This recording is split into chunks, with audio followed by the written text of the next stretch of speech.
Students, आता अपन अभी हम अनौपचारिक पत्र का प्रारूप यहाँ पर देखने वाले हैं की अनौपचारिक पत्र लिहिताना पत्राची सुरुवात कशा प्रकारे करायची असते। यहाँ पर शुरुआत में ही अगर हम देखेंगे तो यहाँ पर दिनांक लिखा है। कहाँ पे? दिनांक, शुरुआत में ही वहाँ पे अनौपचारिक पत्र में दिनांक लिखेंगे। त्यानंतर यहाँ पर मैंने सहेली के पत्र का यहाँ पे फॉर्मेट में लिखा है कि मानो हम अपनी सहेली को पत्र लिख रहे, इसलिए मैंने यहाँ पे लिखा है प्रिय सीमा सप्रेम नमस्कार। दिनांक लिखने के बाद तुरंत हम अनौपचारिक पत्र में जिससे पत्र लिख रहे हैं उसे अभिवादन करते हुए उसका यहाँ पर जैसे अगर आपण आईला पत्र लिहत आहोत, आपण अपनी माँ को पत्र लिख रहे हैं, तो माँ को पत्र लिखते समय यहाँ पर हम लिखेंगे तीर्थरूप आईस शी साष्टांग नमस्कार विनंती विशेष। उसके बाद हम यहाँ पर पहले पैराग्राफ में क्या लिखेंगे? पहले पैराग्राफ में अगर हम यहाँ पर देखेंगे तो पहले पैराग्राफ में हमें खुद के बारे में बताना है, क्योंकि जब हम अनौपचारिक पत्र लिखते हैं तो उसमें हम अपने बारे में अपनी खुशहाली बताते हैं, उसका हालचाल लेते हैं, अपना हालचाल लेते हैं। तो ये सभी बातें जो है हमें फर्स्ट पैराग्राफ में करनी है।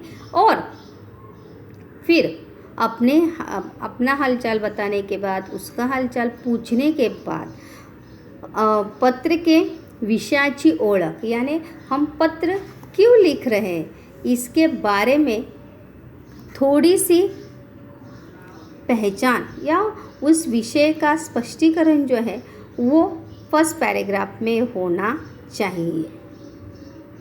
आया समझ में? कि आपण अगर अपनी सहेली को पत्र लिख रहे हैं तो उसमें हम लिख सकते हैं की मला तुझे पत्र वाचून खूप आनंद झाला, पत्रातून तुझी खुशहाली, तुम्हारा हालचाल समझा। इसके बारे में जो है हम फर्स्ट पैराग्राफ में उसका स्पष्टीकरण जो है वो हमें फर्स्ट पैराग्राफ में करना है। उसके बाद सेकंड पैराग्राफ में अगर हम देखेंगे तो पत्राच्या विषयाचे स्पष्टीकरण करने। आपने पत्र जो है क्यों लिखा है इसका पूरा स्पष्टीकरण जो है आपको सेकंड पैराग्राफ में करना है कि तुम्ही पत्र का लिहिलं आहे। उसको बधाई देने के लिए पत्र लिखा है, उसकी शाबाशी, उसका अभिनंदन करने के लिए लिखा है, उसको परीक्षा के लिए गुड लक करने के लिए पत्र लिखा है, उसका हालचाल जानने के लिए पत्र लिखा है, या कहीं जाने की अनुमति मांगने के लिए आपने पत्र लिखा है।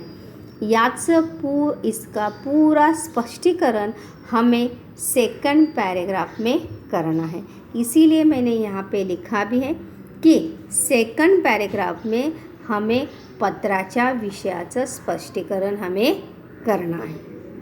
उसके बाद आते हैं अंतिम पैराग्राफ में, थर्ड पैराग्राफ में पत्राचा विषय जसा असेल तसे त्याचे स्पष्टीकरण व पत्राचा समारोप करावा।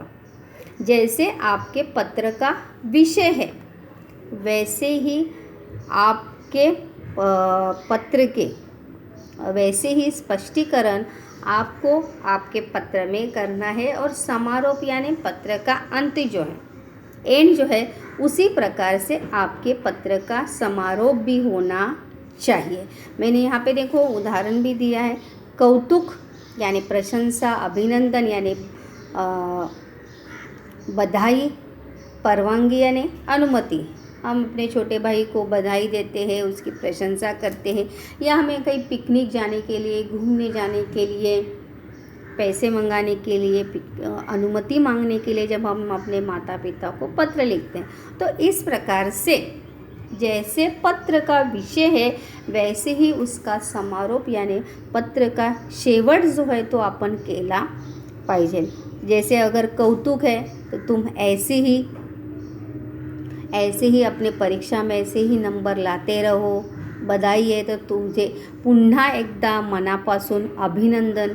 परवानगी अगर आप मांग रहे हैं, अनुमति मांग रहे हैं, तो आप उसमें लिख सकते हैं की तुम्ही मला जरूर म्हणजे सहलीला जाण्याची परवानगी द्यावी, ही मला अशी आशा है। इस प्रकार से हम पत्र का जो है वो समारोप हमें करना चाहिए।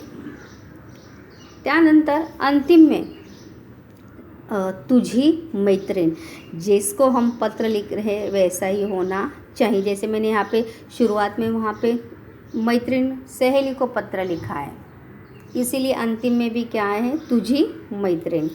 वहाँ पे मैंने नाम लिखा है, अगर नाम दिया है तो नाम लिखिए, अगर नाम नहीं दिया है तो अब वैसे पत्र में अगर नाम दिया है तो नाम लिखना ज़रूरी है, अगर नहीं दिया है तो लिखने की कोई आवश्यकता नहीं है। मैंने यहाँ पे लिखा है रानी पाटिल, पूरा एड्रेस उसका लिखा है मुंबई, और अंतिम में वहाँ पे ईमेल आईडी भी मैंने यहाँ पर लिखा है। एक काल्पनिक ईमेल आईडी जो है वहाँ पर आपको लिखना है। अगर आप अपनी मम्मी को पत्र आपने लिखा है तो आपण शेवटी काय लिहिणार, तुझी मुलगी, तुझी लाडकी मुलगी, तुम्हारा लाडला बेटा, इस प्रकार से हिंदी में लिखते हैं, आणि उसी प्रकार से आपण मराठीमध्ये सुद्धा लिहिणार आहोत, तुझा लाडका मुलगा, त्यानंतर अगर मुलगा, तुझी लाडकी मुलगी। इस प्रकार से अगर आजी आजोबा को पत्र लिख रहे हैं तो तुमचा नातू, तुमची नात। इस प्रकार से पत्र का समारोप जो है अनौपचारिक पत्र में करना ज़रूरी है। अनौपचारिक पत्र में ज़्यादा से ज़्यादा सेकंड पैराग्राफ में हमें विस्तार से प्रश्न का या विषय का स्पष्टीकरण हमें करने को आना चाहिए, क्योंकि जितना हम सेकंड पैराग्राफ में, जैसे मैंने यहाँ पर आपको बताया की पत्राचा जसा विषय असेल तसे त्याचे स्पष्टीकरण व पत्राचा समारोप करावा, और यहाँ पे सेकंड पैराग्राफ में मैंने यहाँ पे बताया कि पत्राच्या विषयाचे स्पष्टीकरण करने आवश्यक आहे।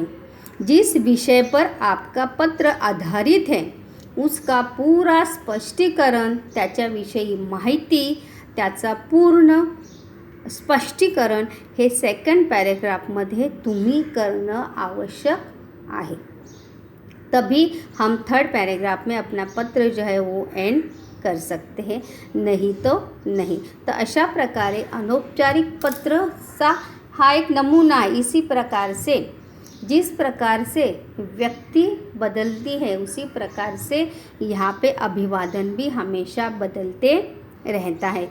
आई असेल तर आई, बाबा असेल तर बाबा, भाऊ असेल तर भाऊ, जैसा व्यक्ती असेल तशा प्रकारे आपण अभिवादनसुद्धा बदललं पाहिजे। ये अनौपचारिक पत्र की विशेषता है की व्यक्तीनुसार त्याच्यातील अभिवादन याने सुरुवातीचा मायना, पत्र की शुरुआत भी हमेशा बदलती रहती है।